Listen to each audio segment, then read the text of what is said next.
Hello and welcome back to the semifinal edition of College Cup Daily. My name is Arthur Wilkie with UCSB Athletics and KCSB Sports. Two incredible matches here tonight at Soccer Heaven. 8 goals scored in the 2 games between the 4 semifinal teams, but 5 of those came by way of Ohio as the Akron Zips booked their place in the final by defeating the Michigan State Spartans 5-1.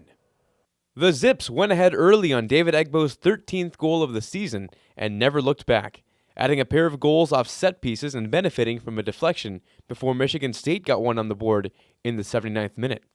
But it was too little too late for the Spartans, as they had any hope of a comeback dashed by a 5th Akron goal from Braden Petno in the 85th minute. Very pleased with the result. I think we were pretty efficient and pretty lethal with our attacking. We had some good, I thought on the ball we were pretty good throughout the day, especially when we wanted to try to play. I think defensively that we have some issues we got to clean up before Sunday, but overall performance, you can't complain too much, I guess, in a 5-1 in a semifinal game, so pleased with that. As far as my team, I told them in the tent, soccer can be the highest of highs after beating James Madison 2-1 at home. It can be cruel, and it was a tough game tonight. I'm not sure if the score was really indicative of the play, but Akron's been lethal. I thought I wanted to get through the first 15 minutes. They scored on about the 15-minute mark. And then we had 2 really good chances. We had the breakaway and then the 3-shot flurry there to bring it 1-1. It didn't. They earned a restart, went down 2-0, and then we regrouped in the second half. We came out for 7 minutes there and had a chance to get it 2-1. I think our kid Robbie Court had a one-on-one with the goalie.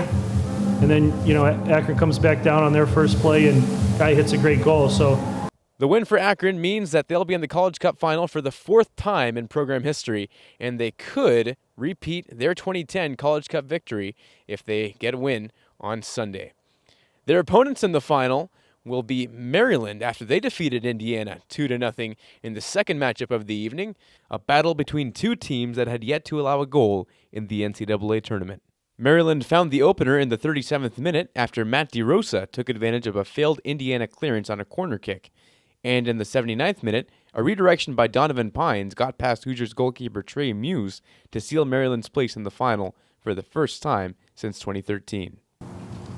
I thought our performance in the second half in particular was, what we've seen so much of our Indiana team. I thought in the first half we were just a little bit out of rhythm and spacing was a little bit off. Credit to Maryland with some of that. They did a nice job defensively, taking away some things. But as we grew into the game, and I felt so confident at halftime, I really felt we would find that goal. And tonight, just that ball was not bouncing. We had all those chances in the second half. We couldn't find that bounce that we needed. To beat a great program like Indiana on this stage was going to take a Herculean effort on both sides of the ball. We needed to find the right balance of keeping the ball, of penetrating, but at the same time having our best performance on the defensive side of the ball all year. And this was our most complete performance of the year. We knew we would have to take balls off the line, block shots, to try to contain their terrific players, particularly Andrew Gutman coming down the left side. We put together a game plan. To do that, our players executed perfectly. That's it for today's edition of College Cup Daily. Thank you once again for joining us, and come back tomorrow for a special visit from our old Gaucho friends of the 2006 National Championship winning team. I'm Arthur Wilkie for UCSB Athletics and KCSB Sports. Thank you again for joining us.